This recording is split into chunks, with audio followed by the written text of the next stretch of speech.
love your tea and want to make it even better, go for Vroom Cardamoms. Rich aroma in your tea. Vroom Cardamoms at amazon.in.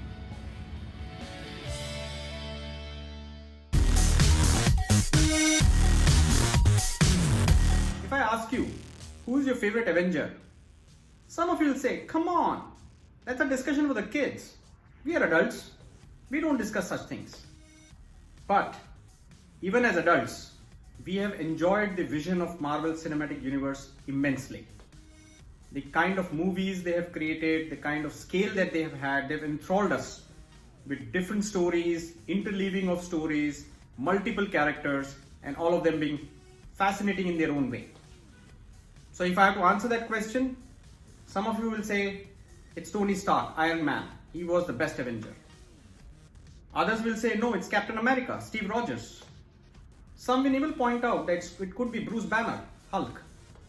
But there is one Avenger that all of us have enjoyed immensely on the screen is because of the actress who plays that role. She is charming, she does kick-ass action, and we have enjoyed her immensely, particularly the sequences that she had in Captain America Winter Soldier or Captain America Civil War. Yes, I'm talking about the character of Black Widow, Natasha Romanoff, played by Scarlett Johansson. This character first got introduced in Iron Man 2 and slowly got an arc of its own. So much so that it became an integral part of the Avengers team.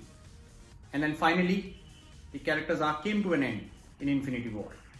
And we were all very sad when the character's arc ended. Now there was speculation all along as to why Black Widow has not got a movie of its own. Why that character has not been fleshed out as much as other characters like Iron Man or Captain America were done. Finally, Marvel Cinematic Universe decided to make a movie on Black Widow. It's a movie that got placed between the stories of Civil War and Infinity War. The movie was supposed to come out last year and we were all eagerly waiting for it. We were charmed by the trailers when they came out. Unfortunately, because of pandemic, the movie did not release. It finally came out earlier this year in theaters in the US along with their Disney Plus channel and finally got an OTT release on September 3rd in India. And we got to see the movie Black Widow. Now before I get into the movie, here's a look at Natasha Romanoff, Scarlett Johansson's Black Widow on Disney Hotstar. Welcome to a new episode of An Ordinary Review with PJ.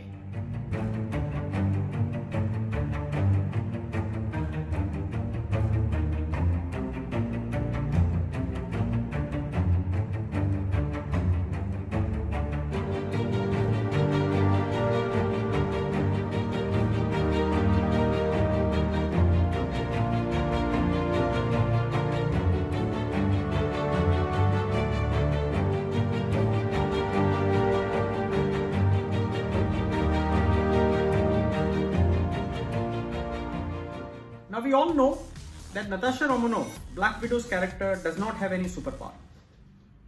She's an Avenger for being a trained assassin. She has a skill by which she can actually go and kill a target whom she is assigned to. That's her skill. How did she become a trained assassin? Well, that's the backstory you get to know in this movie. The movie also explores the angle that she thinks she had ended the Red Room program, which she was part of to become a trained assassin. And it was run by a evil Hydra ruler called Dreykov, played by Ray Winstone. But when she comes to know that the program is not dead, Dreykov is still alive, is when she teams up with her sister Yelena, played by Florence Pugh. And the idea is to go and find Dreykov, kill him, end the Red Room program, and free up all the girls that he has under his mind control to become the assassins. So that's the essence of this movie. Now this movie has something missing about it. It is not fleshed out as well as what you would have expected from an origin story for Black Widow. The sequences in the beginning are interesting when they show how Natasha Romanoff and Yelena are kids living in Ohio, parented by David Harbour, who's nothing but a Red Guardian, the Captain America equivalent for the Soviet Union. And he has the same serum-induced power like Captain America. And he's running some missions for them. and he's supported by Rachel Weisz, who is a scientist who creates all these formulas by which you can control the mind. So they are living there, and then they, get brought. These two girls are brought into the Red Room program and trained as assassins. But there is not much of backdrop as to how they get trained as assassins. There's not much of play there. The movie actually explores about how they meet up, both the sisters, after a long time. That exchange is done beautifully. How Scarlett Johansson and Florence Pugh meet for the first time in Budapest. There's a fight sequence very nicely done before they actually start talking to each other as sisters. Right, so that's an engaging sequence, and from then on, it's all about trying to find Dreykov. In the process, obviously, they have to battle out a character called Taskmaster, and the Taskmaster identity had been kept secret all through the filming of this movie, and you'll be surprised when the identity of this character is actually revealed later in the movie. And I would not want to spoil your fun. It's truly a surprise when you come to know who is a Taskmaster. And the Taskmaster's USP is that this person can actually mimic any other fighter and beat them. So that's something that you look forward to. But overall, if I have to really rate this movie, I think it's not one of the best movies that you have seen in Marvel. It's nowhere close. Somehow the movie gives you a jaded feel. Scarlett Johansson herself looks a little jaded in this movie. You don't get that same spark that you see in her performance in Civil War or Winter Soldier.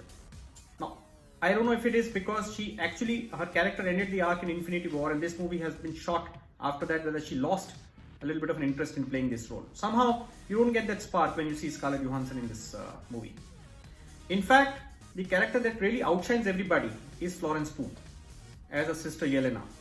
She's the spark in the movie. She creates a lot of lively exchange with Scarlett Johansson, and there's a lot of funny dialogue exchange that happens between the two. Particularly the scene where she actually tells Scarlett Johansson that she has been such a big poser. There's this typical style of Scarlett Johansson when she jumps down and sits on one knee with the other leg stretched out. That particular pose, which is a signature pose for Black Widow, she kind of does that and says how that pose is so funny. That entire exchange is quite funny to see. David Harbour also creates a lot of funny moments when he's on the screen.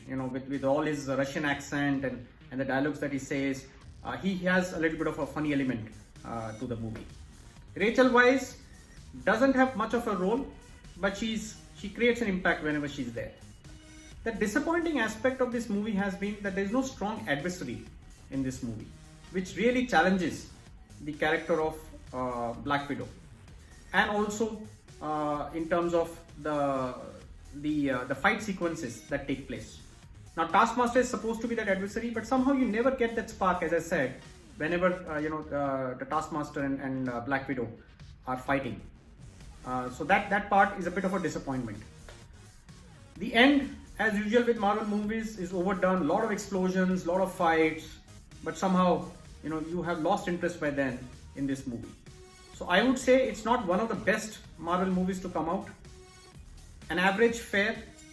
You can watch it because you would be curious to know about Black Widow's character's backstory. But the only reason I would want you to watch this movie would be Florence Pugh. I think she is definitely the spark in the movie, and she brings a freshness.